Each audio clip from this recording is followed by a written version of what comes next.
जय जय श्री हरि। समस्त देशवासियों को, भक्तजनों को दीपावली की बहुत बहुत शुभकामनाएं। सज्जनों, भक्त वृंदों में आचार्य रामनजर जी महाराज, श्री हरि महाराज, श्री हरि धाम फतेहाबाद आगरा उत्तर प्रदेश से हूँ।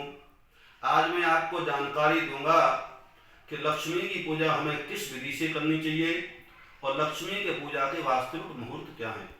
देखिए, सच्चे मन से, सच्ची श्रद्धा से और शुभ मुहूर्त में शास्त्रीय विधि से यदि हम लक्ष्मी जी का पूजन करेंगे, गणेश जी का पूजन करेंगे तो हमारा धन धान से पूर्ण हो जाएगा और कभी किसी भी प्रकार की कोई कमी नहीं आएगी और लक्ष्मी सदा सदा के लिए हमारे स्थिर हो जाएंगे। जैसा कि आपको पता है, 4 नवंबर 2021 गुरुवार को इस बार दीपावली महोत्सव मनाया जा रहा है। पूरे देश में, पूरे विश्व में लोग इस पवित्र उत्सव को मनाते हैं। तो सज्जनों, मैं सबसे पहले आपको बताऊंगा इस पवित्र पूजा के मुहूर्त कौन से हैं। बहुत लोग अपनी दुकानों में, फैक्ट्रियों में पूजा करते हैं, उद्योगों में पूजा करते हैं, तो प्रायः दिन में पूजा होती है। तो हमें दिन में किस प्रकार से पूजा करनी चाहिए और रात्रि के कौन कौन से लगन हैं, इस विषय की मैं आपको जानकारी दूंगा। यदि आप दिन में जल्दी पूजा करना चाहते हैं तो प्रातःकाल 6:31 से लेकर के 7:54 तक ये सुबह की चौघड़िया है। ये मुहूर्त लक्ष्मी पूजा के लिए उत्तम है। इसके अलावा इससे आगे पूजा में धनु लगन में पूजा का बड़ा भारी महत्व माना गया है। तो 9:49 से लेकर के 11:43 तक धनु लगन चलेगा। इसमें भी आप लक्ष्मी पूजा कर सकते हैं। यदि इससे आगे पूजा करनी है तो अभिजित नाम का मुहूर्त आता है। मध्याह्न में प्रतिदिन अभिजित बेला जो सबसे श्रेष्ठ मानी जाती है। अभिजित बेला की बार 11:39 से लेकर के 12:23 तक है। तो इस बेला में भी आप पूजा कर सकते हैं। इसके अलावा जो चौघड़िया देखेंगे तो लाभ और अमृत की चौघड़िया आ रही है, जो 12:01 से लेकर के 2:46 तक लाभ और अमृत की चौघड़िया है। आप चाहें तो इस पवित्र चौघड़िया में भी पूजन कर सकते हैं। इसके अलावा आप आगे पूजा का जो मुहूर्त है, आगे सज्जनों सुबह की चौघड़िया 4:09 पर प्रारंभ होगी और 3:31 पर समाप्त होगी। तो आप चाहें तो इस चौघड़िया में भी पूजा कर सकते हैं। घर में जो पूजा होती है प्रायः हमारे यहाँ वृष लगन में पूजा करते हैं। वृष स्थिर लगन है, लक्ष्मी की पूजा के लिए सबसे श्रेष्ठ और उत्तम मानी जाती है। तो वृष लगन का आपकी जो समय है वो 6:10 से लेकर के 8:07 तक है। ये भी पूजा का उपयुक्त समय है। आगे मिथुन लगन जो है ना, ये भी पूजा के लिए श्रेष्ठ है। ये मिथुन लगन 8:07 पर प्रारंभ होगी और रात्रि में 10:21 पर समाप्त होगी। तो 8:07 से लेकर के 10:21 तक मिथुन लगन में भी आप लक्ष्मी जी का पूजन कर सकते हैं। कई लोग रात्रि में, निशीत काल में लक्ष्मी जी का पूजन करते हैं। वैसे सही बात यह है कि रात में जो मध्य रात्रि में पूजा का विधान बहुत श्रेष्ठ माना गया है। सिंह लगन में यदि आप अपने घर में, अपनी फैक्ट्री में, अपने उद्योग में विद्वान ब्राह्मणों को बुला करके लक्ष्मी सूक्त का पाठ करवावे, कनकधारा स्तोत्र का पाठ करवावे अथवा श्री सूक्त का पाठ करवावे तो हमारे घर में लक्ष्मी सदा सदा के लिए स्थिर हो जाएगी, ऐसी मान्यता है। तो अब की बात जो सिंह लगन है वो रात में 12:39 पर प्रारंभ होगा और 2:57 तक चलेगा। ये समय भी लक्ष्मी पूजा के लिए, लक्ष्मी सूक्त के पाठ के लिए, श्री सूक्त के पाठ के लिए बहुत ही श्रेष्ठ माना गया है। तो आप चाहें तो इस मुहूर्त में भी विद्वानों से घर में पाठ पूजा करा सकते हैं। अब ये तो मैंने आपको बताई कि पूजा का मुहूर्त क्या है। शुभ मुहूर्त में पूजा करोगे तो अनंत गुना फल प्राप्त होगा। अब मैं आपको लक्ष्मी पूजा की विधि बताऊंगा, संक्षेप में ही बताऊंगा क्योंकि विधि तो बहुत विस्तार में है।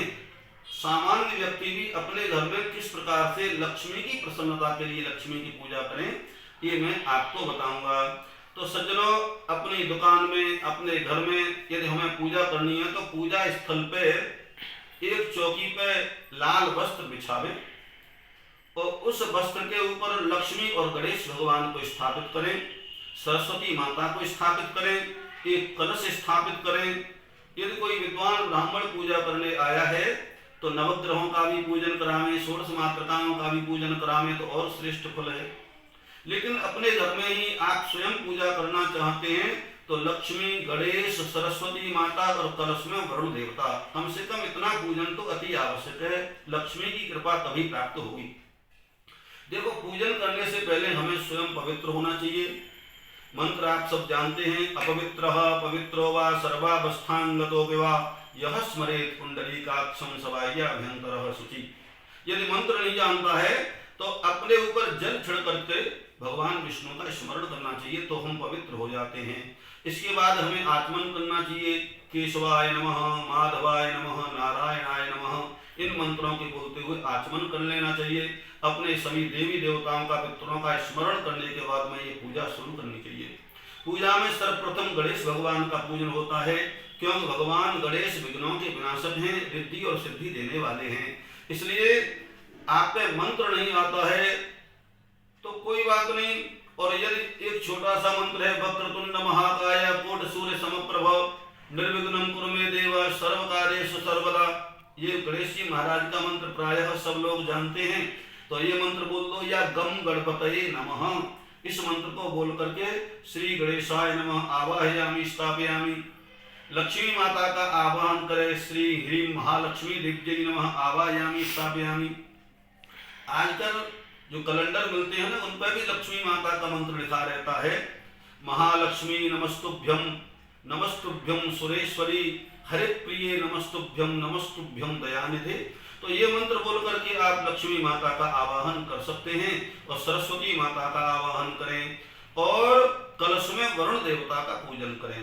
अब आवाहन करने के बाद में हमें शुद्ध जल से स्नान कराना चाहिए। जल छिड़के भगवान पे पादयोर पाद्यम हस्तयोर अर्घ्यम मुखे आचमनीयम सर्वांगे स्नानियम समर्पयामि। उसके बाद में यदि आपके पास में धातु की मूर्ति है तो किसी पात्र में मूर्तियों को रख करके पंचामृत से स्नान करावे। पंचामृत जैसा कि मैं पहले कई बार बता चुका हूँ, गाय का दूध, गाय का दही, गाय का घी, इसके अलावा उसमें शहद और शर्करा मिश्रित करी जाती है। तो पंचामृत से गणेश और लक्ष्मी माता का स्नान कराना चाहिए। यदि कोई विद्वान ब्राह्मण आपके यहाँ पूजन कराने आया तो उन्हें स्नान कराते समय, अभिषेक करते समय श्री सूक्त का पाठ करना चाहिए, लक्ष्मी सूक्त का पाठ करना चाहिए। यदि आप नहीं जानते तो कोई बात नहीं, महालक्ष्मी नमः, महालक्ष्मी नमः ऐसा बोलते हुए अभिषेक करें लक्ष्मी माता का, और शुद्ध जल से, गंगा जल से लक्ष्मी माता को, गणेश भगवान को, वरुण देवता को, सरस्वती माता को स्नान करावे। इसके बाद में सुंदर सुंदर वस्त्र धारण करावे और केसर युक्त सुंदर चंदन लगावे, हल्दी लगावे, कुमकुम लगावे और चावल चढ़ावे। सुंदर सुंदर लाल फूलों की माला धारण करावे। वैसे लक्ष्मी माता को कमल पुष्प बहुत प्रिय लगता है। यदि कमल का फूल कहीं प्राप्त हो जाए तो लक्ष्मी माता को कमल के फूल से पूजन करे, और पुष्प चढ़ाने के बाद में लक्ष्मी माता को इत्र लगावे, और इत्र के बाद में धूप और दीप से आरती उतारे। उसके बाद में लक्ष्मी माता को नैवेद्य का भोग लगावे। इसमें कई प्रकार के मिष्ठान, कई प्रकार के मेवा लेकर के लक्ष्मी माता को सुंदर भोग लगाना चाहिए। गणेश भगवान का भोग लगावे, सरस्वती माता का भोग लगावे, कलश में वरुण देवता का भोग लगाना चाहिए। और इसके बाद में हमारा काम होता है कि पूजा पूर्ण हो रही है, फिर वहां पर अपने घर में 21, 51, 108 दीपक जलावे। दीपक गाय के देसी घी हो तो ज्यादा बढ़िया है, और इसके अलावा आप तिली के तेल के भी दीपक जला सकते हैं। तो हमें दीपक जला करके दीपकों का पूजन करना चाहिए। जैसा कि अपने यहाँ नियम है, खील और खिलौनों से पूजा करी जाती है, तो खील और खिलौना चढ़ाने चाहिए और दीपक की प्रार्थना करनी चाहिए। भो दीप देव रूपस्त्वं कर्म साक्षी ह्यभिकृत यावत् कर्म समाप्ति स्यात् तावत् तुम सुस्थिरो भव शुभम भवति कल्याणम आरोग्यम धन संपदां शत्रु बुद्धि विनाशाय दीप ज्योतिर्नमोस्तुते। इस प्रकार से प्रार्थना करते हुए दीपकों का पूजन और दीपकों की प्रार्थना करनी चाहिए।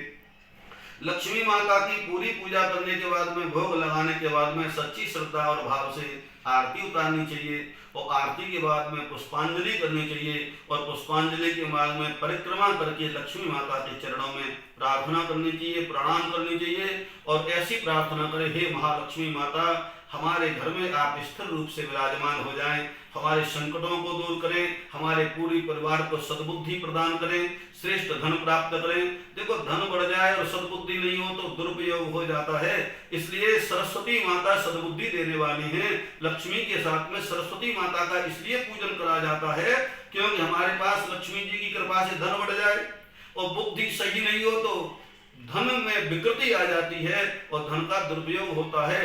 इसलिए हमें सरस्वती माता की भी प्रार्थना करनी चाहिए। इस प्रकार से लक्ष्मी, गणेश, सरस्वती की हमें पूजा करनी चाहिए। आप लोग घर में, फैक्ट्री में पूजा कर रहे हैं तो बही बसना की पूजा करनी चाहिए। बहियां, नई पुस्तक, कॉपी इत्यादि लेकर के उन पर स्वस्तिक बनावे। श्री गणेशाय नमः, श्री महालक्ष्मी नमः, श्री महासरस्वती नमः, इस प्रकार लिखे। लेखनी की पूजा करनी चाहिए, तिजोरी की पूजा करनी चाहिए। जो गल्ला होता है ना, उसमें भी अक्षत, पुष्प, नैवेद्य इत्यादि चढ़ाना चाहिए, उसका भी पूजन करना चाहिए। तराजू की पूजा करनी चाहिए, ऐसी मान्यता है। अपनी दुकान में, उद्योग में ये सब पूजा है। फैक्ट्री है तो समस्त मशीनों का पूजन करना चाहिए। चंदन लगावे, कलावा बांधे, पुष्प माला धारण करावे, मशीनों की भी पूजा हमें करनी चाहिए। ये फैक्ट्री चलती है तो अपने घर में भी, आपके घर में ये तिजोरी है तो उसकी पूजा करनी चाहिए, उसमें भी अक्षत पुष्प आदि चढ़ाना चाहिए। धन द्रव्य इत्यादि की पूजा करनी चाहिए। जहाँ लक्ष्मी पूजा होती है वहाँ धन द्रव्य इत्यादि रख लो। एक मैं आपको ऐसी विधि बताऊंगा जो अति आवश्यक है। आप करोगे तो आपके घर में सदा सदा लक्ष्मी स्थिर रहेगी।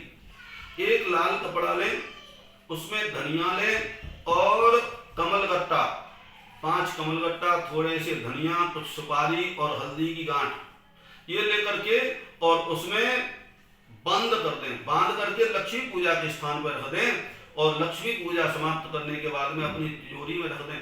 महाराज, आपके घर में कभी जीवन में कमी नहीं आएगी। लक्ष्मी माता तिजोरी में तो समाप्त हो ही नहीं सकती है इस विधि से यदि पूजा करेंगे तो।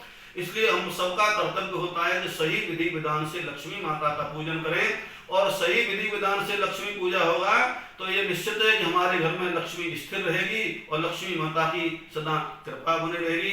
और अब मैं आपसे ये कहूँगा, ये वीडियो ज़्यादा से ज़्यादा शेयर करें। और हमारा जो चैनल है श्री हरि शरणम, उसको सब्सक्राइब करें, जिससे बार बार आपको ऐसे वीडियो और मेरे द्वारा कही जाने वाली श्रीमद् भागवत महापुराण की कथा, राम कथा इत्यादि भी आपको सुलभ हो जाएंगी, प्राप्त हो जाएंगी। तो आप श्री हरि शरण नाम के चैनल को सब्सक्राइब करें। तो इस प्रकार से जो भी लक्ष्मी माता का पूजन करते हैं, लक्ष्मी माता की कृपा प्राप्त हो जाती है। अंत में मैं लक्ष्मी माता से प्रार्थना करता हूँ, हे माँ, हे जगतजननी, हे सरस्वती माता, हे गणपति भगवान, पूरे विश्व की रक्षा करें और पूरे देश की रक्षा करें, सबके ऊपर कृपा करते रहें। और अंत में दीपावली की समस्त देशवासियों को, भक्तजनों को बहुत बहुत शुभकामनाएं। जय श्री हरि, जय जय श्री हरि।